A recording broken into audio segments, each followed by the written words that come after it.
Hello दोस्तों, welcome to arts वल्ला। स्वागत है आप सभी का आज के इस नए वीडियो में।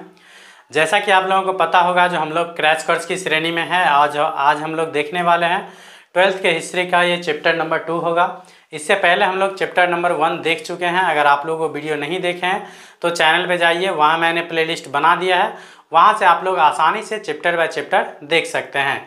तो हम लोग ये ऑब्जेक्टिव देख रहे हैं, ये हमारा 100 दिन का प्लान है, जिसमें हम लोग प्रयास करेंगे जो पूरे 100 दिन में जो है कंप्लीट सिलेबस को रिवाइज कर ले। तो ये हमारा डे नंबर 2 है, मतलब आज दूसरे दिन है। इसमें हम लोग हिस्ट्री के दूसरे चैप्टर को देख रहे हैं। तो वीडियो थोड़ा लंबा हो सकता है, तो आप लोग धैर्य बनाए रखें और अंत तक जरूर देखिएगा। अगर आप लोग इससे पहले पढ़ चुके हैं तो आप लोग रिवीजन के उद्देश्य से देख लीजिएगा।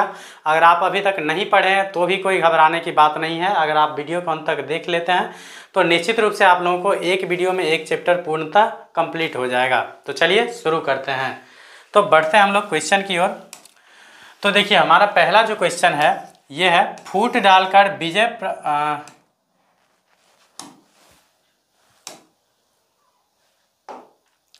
तो पहला क्वेश्चन हमारा है, जो फूट डालकर विजय प्राप्त करने का कार्य सर्वप्रथम किस राजा ने किया था। मतलब कौन सा ऐसा राजा था जो सर्वप्रथम फूट डालकर विजय प्राप्त करने का कार्य किया था। तो ये पहला था अजातशत्रु। तो ऑप्शन नंबर ए हमारा करेक्ट आंसर हो जाएगा। अंग्रेजों ने जो हमारे देश पे शासन किया था उसका भी यही नीति था, जो फूट डालो और शासन करो। अर्थात हमारे देश के जो राजा होते थे उन्हीं को दो को आपस में लड़ा देते थे और एक को क्या कर देते थे, सपोर्ट। तो जिसको वो सपोर्ट करेंगे वो निश्चित रूप से जीत जाएंगे। तो जिसको सपोर्ट करते थे, समझिए वो अंग्रेज क्या करते थे, सपोर्ट करते थे, तो वो राजा जीत जाता था। और जीतने की खुशी में क्या होता था, तो कुछ राज्य जो है वो दान के रूप में दे देता था अंग्रेजों को। ऐसा करते करते अंग्रेज समझिए पूरा भारत पे अधिकार कर लिया। तो पूछा जाएगा सबसे पहले जो है फूट डालकर विजय प्राप्त करने की नीति किसने प्रारंभ की थी। तो याद रखिएगा, अजातशत्रु। उसके बाद चलते हैं नेक्स्ट दूसरे क्वेश्चन की ओर। तो दूसरा क्वेश्चन है, जो जीवक वैद्य जो है किस वंश के काल में था। तो जीवक जो क्या है, एक वैद्य का नाम है, वो पूछा जा रहा है किस वंश के काल में था। तो जीवक जो वैद्य था वो था हर्यक वंश के काल में। तो ऑप्शन नंबर 100 जो है, मतलब सी हमारा करेक्ट आंसर हो जाएगा। उसके बाद नेक्स्ट चलते हैं हम लोग। तीसरा हमारा क्वेश्चन है, जो अपने स्वयं के खर्चे से सुदर्शन झील की मरम्मत किसने कराई थी। मतलब कौन सा ऐसा शासक था जो अपने निजी खर्चे से जो है सुदर्शन झील का मरम्मत करवाया था। तो ये था रुद्रदामन। कौन था, रुद्रदामन। तो ऑप्शन नंबर सी इसका करेक्ट आंसर हो जाएगा। उसके बाद चलते हैं नेक्स्ट क्वेश्चन की ओर। तो नेक्स्ट हमारा जो 4 नंबर क्वेश्चन है ये है, पाटलिपुत्र नगर की स्थापना उदयन ने किस नदी के संगम पर की थी। तो याद रखिएगा, पाटलिपुत्र नगर की स्थापना जो है उदयन ने किया था। और किस नदी के संगम पे पूछा जाए तो याद रखिएगा आप लोग, ये है गंगा, सोन और पुनपुन। गंगा, सोन और पुनपुन, ये तीनों नदियों के संगम पे क्या किए थे, तो ये किए थे पाटलिपुत्र नगर की स्थापना। तो याद रखिएगा, ये तीनों नदी के संगम पे जो है पाटलिपुत्र नगर की स्थापना किए थे। कौन किए थे, तो उदयन। उसके बाद चलते हैं नेक्स्ट क्वेश्चन की ओर। तो नेक्स्ट क्वेश्चन हमारा है 5 नंबर, जो समस्त भारत ही नहीं एशिया एवं यूरोप में सर्वप्रथम हुनों को परास्त करने का श्रेय जो है किस शासक को जाता है। तो मतलब भारत ही नहीं बल्कि एशिया और यूरोप में ही सबसे पहले हुनों को परास्त करने का, मतलब हराने का श्रेय जो है किसको जाता है। तो ये याद रखिएगा, ये जाता है स्कंदगुप्त को। तो ऑप्शन नंबर जो ये ब हमारा है, ये करेक्ट आंसर हो जाएगा। उसके बाद चलते हैं नेक्स्ट क्वेश्चन की ओर। तो नेक्स्ट क्वेश्चन हमारा है 6 नंबर, जो यूरोप का समुद्रगुप्त कौन था, या यूरोप का जो है समुद्रगुप्त किसे कहा जाता है। तो याद रखिएगा, नेपोलियन को। तो ऑप्शन नंबर ब हमारा करेक्ट आंसर हो जाएगा। अगर आप लोगों से पूछ लिया जाए जो भारत का नेपोलियन किसे कहा जाता है, क्या हो जाएगा, भारत का नेपोलियन किसे कहा जाता है। क्या पूछ लिया जाए आप लोगों से, जो भारत का नेपोलियन किसे कहा जाता है। भारत का नेपोलियन पूछ लिया जाए आप लोगों से, जो किसे कहा जाता है, तो याद रखिएगा समुद्रगुप्त को। किसको कहा जाता है? समुद्रगुप्त को क्या कहा जाता है? तो भारत का नेपोलियन। तो इसे भी आप लोग जरूर याद रख लीजिएगा, काफ़ी इंपॉर्टेंट है। उसके बाद चलते हैं नेक्स्ट क्वेश्चन की ओर। तो नेक्स्ट क्वेश्चन हमारा 7 नंबर है, जो किसके अभिलेख में भूमि दान का उल्लेख मिलता है? मतलब किसका अभिलेख था जो सबसे पहले भूमि दान का उल्लेख मिलता है? भूमि दान मतलब भूमि को जो दान में दिया जाता था उसका उल्लेख सबसे पहले कहाँ मिलता है? तो याद रखिएगा, प्रभावती गुप्त का जो अभिलेख है वहाँ पे सबसे पहले भूमि दान के बारे में उल्लेख मिलता है। तो ऑप्शन नंबर 100 हमारा करेक्ट आंसर हो जाएगा। उसके बाद चलते हैं नेक्स्ट क्वेश्चन की ओर। तो नेक्स्ट क्वेश्चन हमारा है, जो भूमि अनुदान से संबंधित प्रथम अभिलेखीय प्रमाण किसका है? मतलब भूमि जो दान में दिया जाता था उसका सबसे पहला जो है अभिलेखीय प्रमाण कहाँ से मिला है या किसका है? तो ये याद रखिएगा आप लोग, ये है सातवाहन काल से। तो ये थोड़ा टाइपिंग में मिस्टेक हो गया है, तो याद रखिएगा इसका क्या हो जाएगा? सातवाहन काल से। किसका हो जाएगा? सातवाहन काल से या सातवाहन शासक से समझ सकते हैं, जो सबसे पहले अभिलेख प्राप्त होता है किसका? तो भूमि जो अनुदान में दिया जाता था उसका। उसके बाद चलते हैं नेक्स्ट क्वेश्चन की ओर।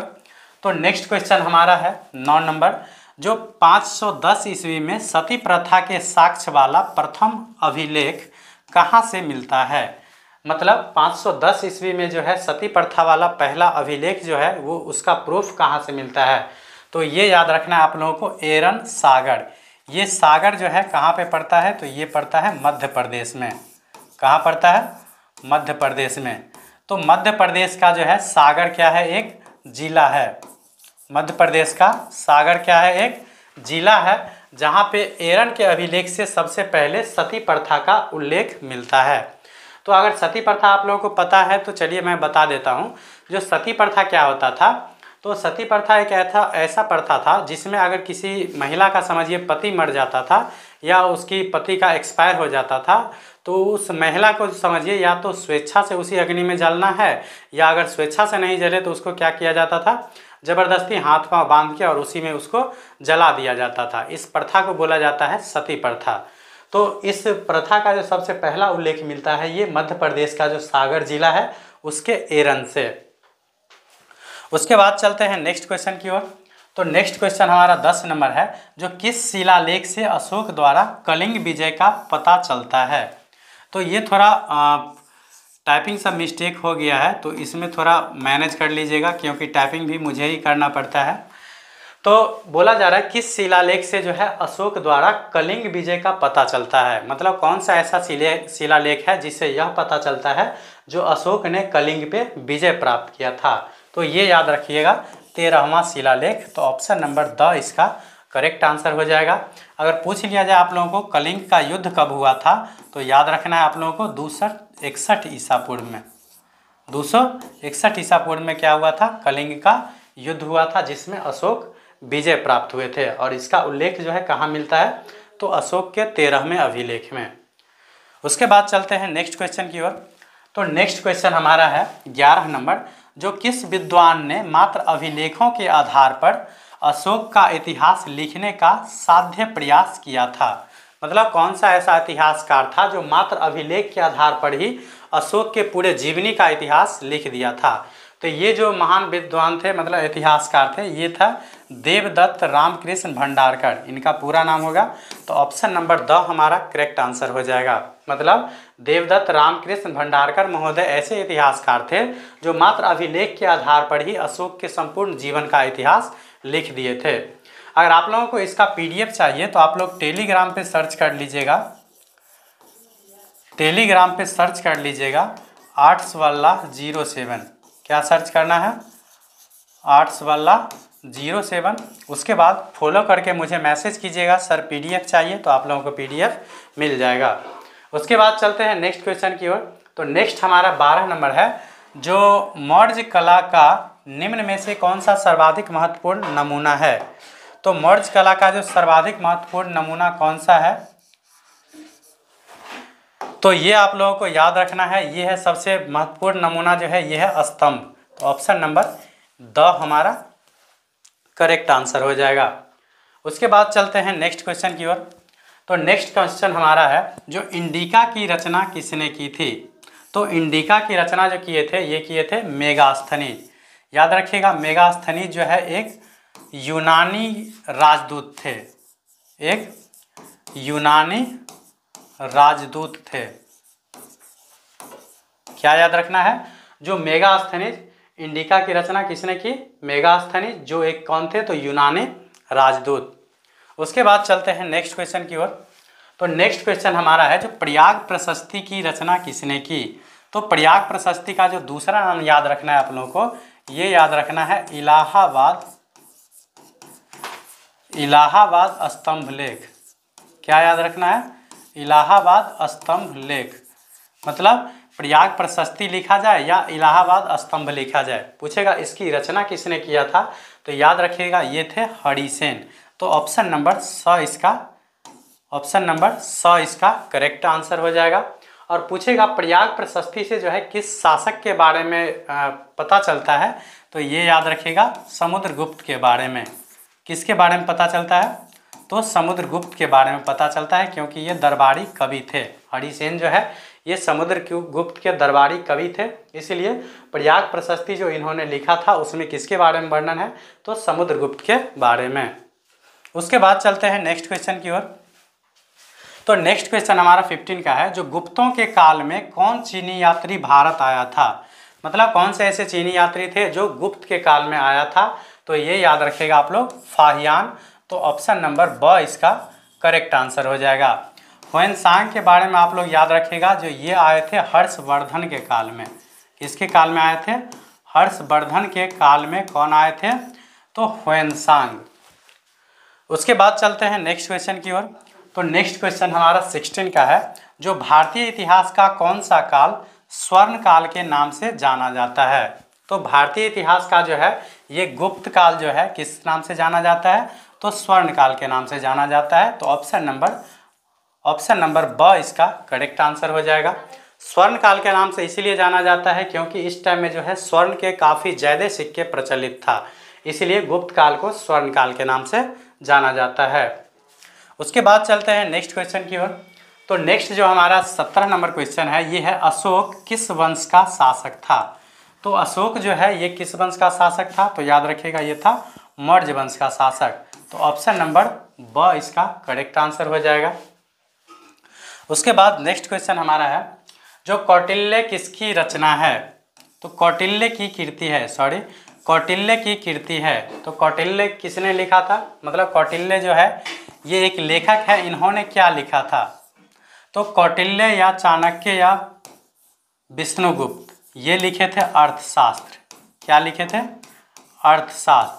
तो इसमें ऑप्शन थोड़ा मिस्टेक हो गया है, तो याद रख लीजिएगा। जो कौटिल्य की कीर्ति है, तो कौटिल्य की कीर्ति कौन सा है? तो ये याद रखना है आप लोगों को, अर्थशास्त्र। और कौटिल्य को अन्य किस नाम से जाना जाता है? तो याद रखना है आप लोगों को, चाणक्य या विष्णुगुप्त। चाणक्य बोल लीजिए या विष्णुगुप्त बोल लीजिए या कौटिल्य बोल लीजिए, तीनों क्या है? इन्हीं का नाम है। और इनकी रचना क्या है? अर्थशास्त्र। और अगर अर्थशास्त्र का विषय वस्तु पूछ लिया जाए, पूछेगा अर्थशास्त्र में जो है या अर्थशास्त्र का विषय वस्तु क्या है? तो ये याद रखिएगा, इसका विषय वस्तु है राजनीति से संबंधित। क्या है? राजनीति से संबंधित। मतलब नाम के लिए पुस्तक है अर्थशास्त्र, लेकिन अर्थशास्त्र से रिलेटेड नहीं है। इसमें जो वर्णन किया गया है प्रशासन के बारे में, मतलब इसका विषय वस्तु क्या है? तो ये है राजनीति। क्या है? राजनीति से संबंधित है। उसके बाद चलते हैं नेक्स्ट क्वेश्चन की ओर। तो नेक्स्ट क्वेश्चन हमारा है, जो मेगास्थनीज भारत में किसके दरबार में आया था? तो मेगास्थनीज जो है भारत में किसके दरबार में आया था? तो ये याद रखिएगा, चंद्रगुप्त मौर्य के दरबार में। तो ऑप्शन नंबर अ इसका करेक्ट आंसर हो जाएगा। उसके बाद नेक्स्ट हमारा क्वेश्चन है, जो समुद्रगुप्त की जानकारी होती है, मतलब किस रचना से समुद्रगुप्त के बारे में जानकारी मिलता है? तो पता होगा आप लोगों को, प्रयाग प्रशस्ति से जो है किसके बारे में जानकारी मिलता है? तो ये मिलता है समुद्रगुप्त के बारे में। अगर पूछ लिया जाए प्रयाग प्रशस्ति की रचना जो है किसने किया था, तो ये आप लोगों को याद रखना है, हरिसेन। किसने किया था? हरिसेन ने। उसके बाद नेक्स्ट हमारा क्वेश्चन है, जो पाटलिपुत्र की स्थापना किसने की थी? तो पाटलिपुत्र का स्थापना जो है पता होगा आप लोगों को, उदयन ने किया था। तो ऑप्शन नंबर ब इसका करेक्ट आंसर हो जाएगा। और किस नदी के संगम पर किया था ये भी आप लोगों को पता होगा, क्या था? गंगा, पुनपुन और सोन। गंगा, पुनपुन तथा सोन, इस तीनों नदी के संगम पे क्या किए थे? तो पाटलिपुत्र नगर की स्थापना किए थे। उसके बाद नेक्स्ट क्वेश्चन हमारा 22 का है, जो नवरत्न किसके शासक के मतलब किस शासक के दरबार में रहते थे? तो यहाँ नवरत्न का मतलब है जो नौ विद्वान रहते थे। तो किसके टाइम में रहते थे? तो याद रखिएगा आप लोग, ये हो जाएगा समुद्रगुप्त के टाइम में। तो ऑप्शन नंबर 100 इसका करेक्ट आंसर हो जाएगा। और मुगल काल में जाइएगा तो अकबर के टाइम में भी क्या रहता था? तो अकबर के काल में भी नवरत्न रहता था, जिसमें से टोडरमल, उसके बाद हो गया तानसेन, ये सब इनके नवरत्न में थे, अकबर के नवरत्न में। उसके बाद नेक्स्ट हमारा 23 का क्वेश्चन है, जो ये है अभिज्ञान शाकुंतलम के रचनाकार कौन है? तो अभिज्ञान शाकुंतलम के रचनाकार जो है ये हो जाएंगे कालिदास। कालिदास का अन्य रचना जो है ये याद रख लीजिएगा, एक होता है मृक्षकटिकम, मृक्षकटिकम नहीं है, एक है पहला तो हो गया अभिज्ञान शाकुंतलम, दूसरा है मालविका अग्निमित्रम। क्या है? मालविका अग्निमित्रम। मालविका अग्निमित्रम किसकी रचना है? तो ये याद रखिएगा आप लोग, कालिदास की।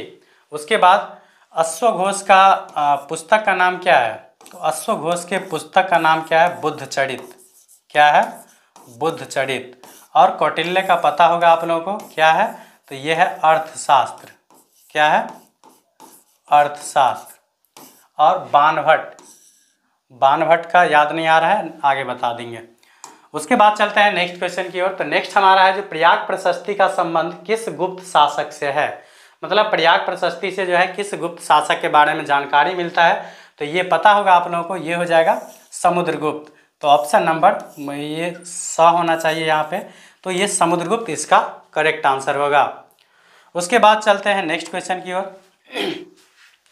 तो नेक्स्ट क्वेश्चन हमारा है, जो प्राचीन भारत में अभिलेख की शुरुआत किसने की थी? तो प्राचीन भारत में जो है ये अभिलेख की शुरुआत किए थे, ये है अशोक। तो ऑप्शन नंबर ये ब हमारा करेक्ट आंसर हो जाएगा। उसके बाद पता चलेगा आप लोगों को अभिलेख, तो ये अगर पता हो अभिलेख तो मैं बता देता हूँ एक बार, जो अभिलेख किसको बोला जाता है?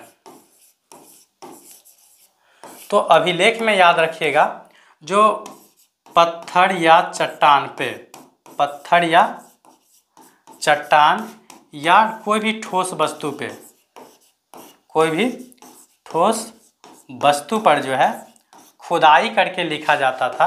क्या करके? खुदाई करके लिखा जाता है, खुदाई करके लिखा जाता था।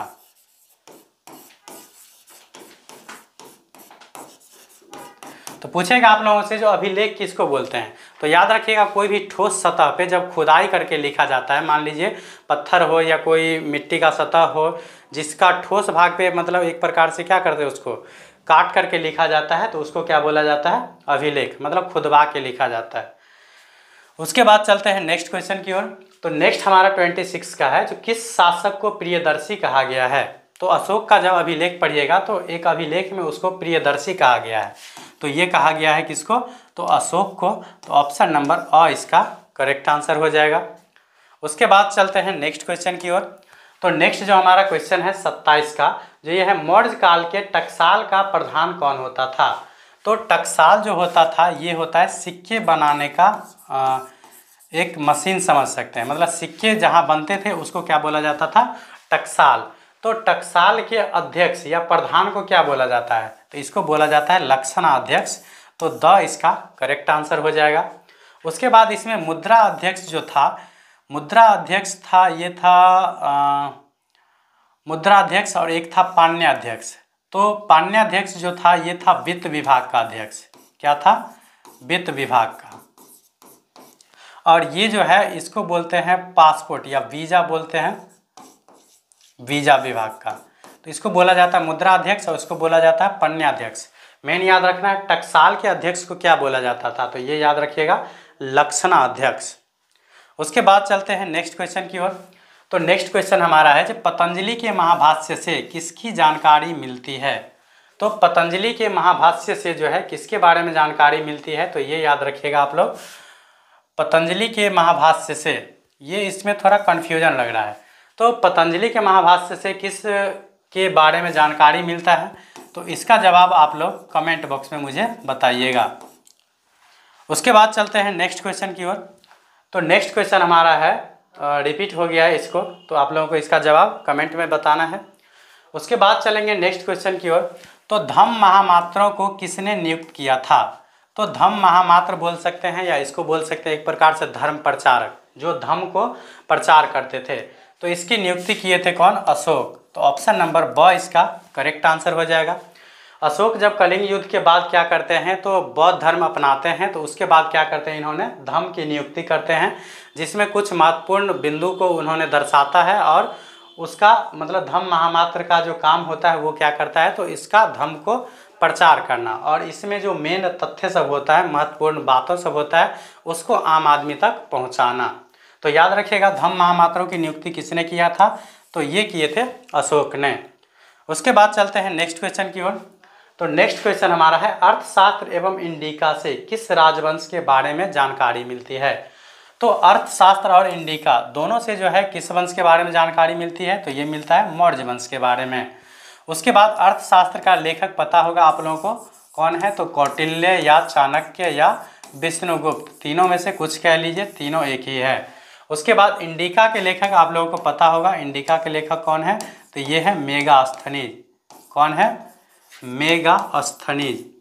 तो ये भी आप लोग याद रखिएगा, चूँकि ये रिवीजन बैच है इसलिए मैं जितना एक्सप्लेन हो सकता है मैं कर देता हूँ, ताकि आप लोगों को बार बार क्वेश्चन रिपीट हो जाए और आसानी से याद रह सके। उसके बाद चलते हैं नेक्स्ट क्वेश्चन की ओर। तो नेक्स्ट क्वेश्चन हमारा 32 नंबर है, जो एलोरा के कैलाश मंदिर का किस राजवंश ने निर्मित करवाया। तो एलोरा में जो कैलाश मंदिर है उसका निर्माण किस राजवंश ने करवाया था, तो ये करवाए थे राष्ट्रकूट ने। और राष्ट्रकूट के जो मतलब श्री कृष्ण राजा थे, इन्होंने करवाए थे इस मंदिर का निर्माण। तो ये भी आप लोग याद रखिएगा। उसके बाद चलते हैं नेक्स्ट क्वेश्चन की ओर। तो नेक्स्ट क्वेश्चन हमारा है, जो 16 महाजनपदों में सबसे शक्तिशाली महाजनपद कौन था। तो 6ठी शताब्दी ईसा पूर्व में जो है ये 16 महाजनपद का उदय होता है, जिसमें सबसे अधिक शक्तिशाली जो था ये था मगध। तो ऑप्शन नंबर अ इसका करेक्ट आंसर हो जाएगा। अगर पूछ लिया जाए आप लोगों को जो कौन सा ऐसा ग्रंथ है जिसमें 16 महाजनपदों के बारे में उल्लेख मिलता है, तो एक याद रखना है आप लोगों को बौद्ध ग्रंथ। एक क्या याद रखना है आप लोगों को, बौद्ध ग्रंथ। और दूसरा याद रखना है आप लोगों को, एक था जैन ग्रंथ। एक था क्या था, एक था जैन ग्रंथ। तो बौद्ध ग्रंथ का और एक था जैन ग्रंथ। तो जैन ग्रंथ का नाम था भगवती सूत्र। क्या था, भगवती सूत्र। और बौद्ध धर्म के ग्रंथ का नाम क्या था, तो ये था अंगुतर निकाय। क्या था, अंगुतर निकाय। तो याद रखिएगा, बौद्ध ग्रंथ एक ऐसा था अंगुतर निकाय जिसमें क्या है, तो 16 महाजनपदों के बारे में उल्लेख मिलता है। उसके बाद जैन धर्म से संबंधित एक ग्रंथ है जिसका नाम है भगवती सूत्र, इसमें भी 16 महाजनपदों के बारे में उल्लेख मिलता है। और याद रखिएगा इसमें सबसे अधिक शक्तिशाली कौन था, तो मगध था। उसके बाद चलते हैं नेक्स्ट क्वेश्चन की ओर। तो नेक्स्ट क्वेश्चन हमारा है, जो पुराणों की संख्या कितनी है। तो पुराणों की संख्या कितनी है, तो ये याद रखिएगा 18। तो ऑप्शन नंबर ब इसका करेक्ट आंसर हो जाएगा। उसके बाद चलते हैं नेक्स्ट क्वेश्चन की ओर। तो नेक्स्ट क्वेश्चन हमारा है, जो अर्थशास्त्र के लेखक कौन है। तो पता होगा चाणक्य या कौटिल्य या इसी का दूसरा नाम क्या है, तो विष्णुगुप्त। क्या नाम है, विष्णुगुप्त। तो ये क्या है, तो ये है अर्थशास्त्र के लेखक। अगर अर्थशास्त्र का विषय वस्तु पूछ लिया जाए तो मैंने बता दिया आप लोगों को क्या है, पॉलिटिक्स है, मतलब राजनीति से संबंधित है। उसके बाद नेक्स्ट क्वेश्चन है, जो तक्षशिला विश्वविद्यालय कहाँ स्थित है। तो तक्षशिला विश्वविद्यालय जो है ये वर्तमान में पाकिस्तान में स्थित है। तो ऑप्शन नंबर अ इसका करेक्ट आंसर हो जाएगा। उसके बाद चलते हैं नेक्स्ट क्वेश्चन की ओर। तो नेक्स्ट है जो फाहियान किसके शासनकाल में भारत आया था। तो फाहियान भी एक चीनी यात्री थे जो चंद्रगुप्त द्वितीय के टाइम में जो आए थे भारत। तो ऑप्शन नंबर 100 इसका करेक्ट आंसर हो जाएगा। याद रखिएगा चंद्रगुप्त द्वितीय का जो दूसरा नाम है इसको बोलते हैं विक्रमादित्य। क्या बोलते हैं? विक्रमादित्य। तो चंद्रगुप्त द्वितीय का दूसरा नाम क्या है? विक्रमादित्य, जिसके टाइम में जो है फाहियान भारत आए थे। उसके बाद चलते हैं नेक्स्ट क्वेश्चन की ओर। तो नेक्स्ट क्वेश्चन हमारा है जो भारत का नेपोलियन किस शासक को कहा जाता है। तो इससे पहले मैंने रिपीट कर चुका हूं, जो भारत का नेपोलियन किसे कहा जाता है, तो ये कहा जाता है समुद्रगुप्त को। तो ऑप्शन नंबर ब इसका करेक्ट आंसर हो जाएगा। उसके बाद नेक्स्ट क्वेश्चन हमारा है जो कनिष्क का राज्यारोहण कब हुआ था। तो कनिष्क का जो राज्यारोहण हुआ था ये हुआ था 78 ईस्वी में। तो ऑप्शन नंबर ब इसका करेक्ट आंसर हो जाएगा। उसके बाद चलते हैं नेक्स्ट क्वेश्चन की ओर। तो नेक्स्ट क्वेश्चन हमारा है जो मौर्य वंश का प्रथम शासक कौन था। तो मौर्य वंश का जो प्रथम शासक था ये कौन था, तो चंद्रगुप्त मौर्य, मतलब मौर्य वंश का संस्थापक हो गया चंद्रगुप्त मौर्य। तो ऑप्शन नंबर ब इसका करेक्ट आंसर हो जाएगा। उसके बाद चलते हैं नेक्स्ट क्वेश्चन की ओर।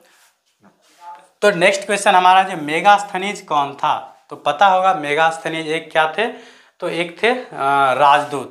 कहाँ के राजदूत था, तो याद रखिएगा यूनान का। मेगास्थनीज कौन थे, तो यूनान के राजदूत थे जो चंद्रगुप्त मौर्य के दरबार में आए थे। किसके टाइम में? चंद्रगुप्त मौर्य के टाइम में आए थे। किसके टाइम में आए थे? चंद्रगुप्त मौर्य के टाइम में।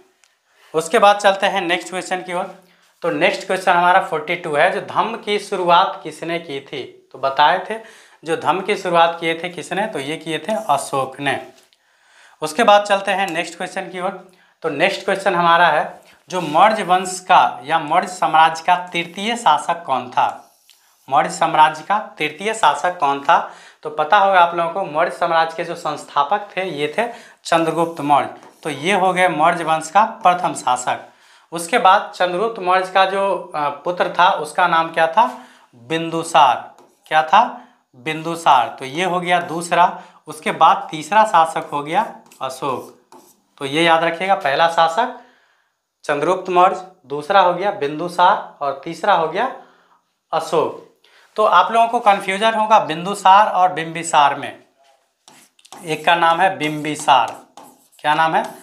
बिंबिसार। और एक यहाँ आप लोग देख रहे हैं बिंदुसार। तो याद रखिएगा बिंदुसार का संबंध जो है ये मौर्य वंश से है और बिंबिसार का संबंध अगर आप लोगों से पूछ लिया जाए तो ये याद रखिएगा हर्यक वंश से। किस वंश से है? तो हर्यक वंश से है। कन्फ्यूजन ना हो इसीलिए मैं दोनों एक साथ बता दिया हूँ। तो चलते हैं नेक्स्ट क्वेश्चन की ओर। तो नेक्स्ट क्वेश्चन हमारा है जो विक्रमादित्य की उपाधि किस सम्राट ने ग्रहण की थी। तो अभी जस्ट बताए हैं जो विक्रमादित्य की उपाधि जो प्राप्त किए थे ये किए थे चंद्रगुप्त द्वितीय। तो ऑप्शन नंबर 100 हमारा करेक्ट आंसर हो जाएगा। उसके बाद चलते हैं नेक्स्ट क्वेश्चन की ओर। तो नेक्स्ट क्वेश्चन हमारा है जो मुद्रा राक्षस किसकी रचना है। तो मुद्रा राक्षस किसकी रचना है, तो ये है विशाखा दत्त का। तो ऑप्शन नंबर 100 हमारा करेक्ट आंसर हो जाएगा। उसके बाद मेगास्थनीज क्या लिखे थे, तो पता होगा आप लोगों को इंडिका जो लिखे थे वो कौन लिखे थे, मेगास्थनीज। कौटिल्य या चाणक्य या विष्णुगुप्त इन्होंने क्या लिखा था, तो इन्होंने लिखा था अर्थशास्त्र। क्या लिखे थे, तो इन्होंने लिखे थे अर्थशास्त्र। उसके बाद चलते हैं नेक्स्ट क्वेश्चन की ओर। तो नेक्स्ट क्वेश्चन हमारा है जो वेदों की संख्या कितनी है। तो ये पता होगा आप लोगों को जो वेदों की संख्या कितनी है, तो ये हो जाएगा 4। अगर आप लोगों से पूछ लिया जाए कौन कौन, तो याद रखिएगा पहला में याद रखिएगा ऋग्वेद। पहला कौन सा है, पहला हो गया ऋग्वेद। दूसरा हो गया सामवेद। तीसरा अगर पूछ लिया जाए तो तीसरा होता है यजुर्वेद। तीसरा यजुर्वेद। और चौथा जो हो जाएगा ये हो जाएगा अथर्ववेद। क्या हो जाएगा,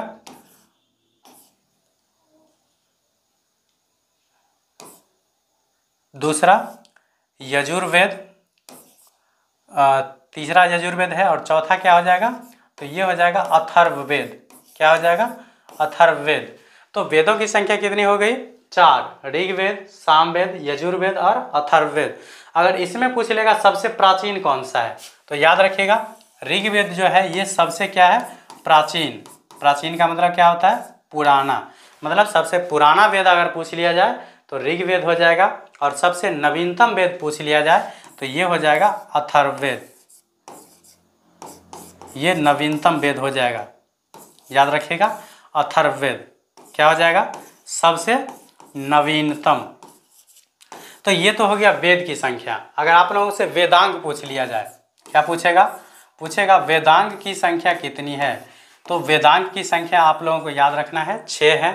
कौन कौन है तो ये याद रख लीजिएगा, वेदांग की संख्या 6 है। कौन कौन, शिक्षा, शिक्षा के बाद है कल्प, शिक्षा कल्प, उसके बाद हो गया व्याकरण, व्याकरण के बाद याद रखिएगा निरुक्त, क्या होता है निरुक्त, उसके बाद हो जाएगा छंद, और लास्ट में याद रख लीजिएगा ज्योतिष, क्या होता है ज्योतिष।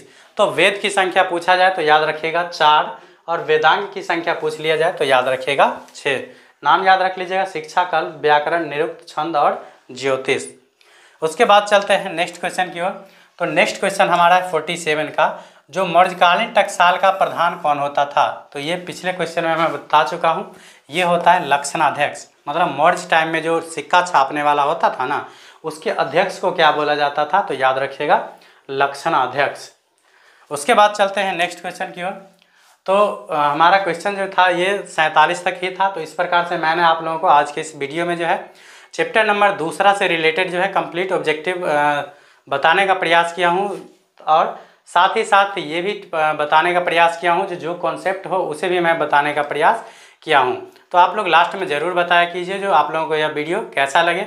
अगर वीडियो पसंद आए तो लाइक कमेंट ज़रूर कर दीजिएगा, और अपने दोस्तों के साथ शेयर ज़रूर कर दीजिएगा। बाकी अगर आप लोगों को इसका PDF चाहिए तो मैं बता दिया हूँ, जो आप लोगों को क्या करना है टेलीग्राम पे सर्च करना है, टेलीग्राम पे सर्च करना है आर्ट्स वाला 07। उसके बाद फॉलो करके आप लोगों को मैसेज करना है जो सर PDF चाहिए, तो आप लोगों को ये PDF मिल जाएगा। बाकी तब तक के लिए thank you, bye bye, love you all. मिलते हैं नेक्स्ट वीडियो में तीसरे चैप्टर के साथ।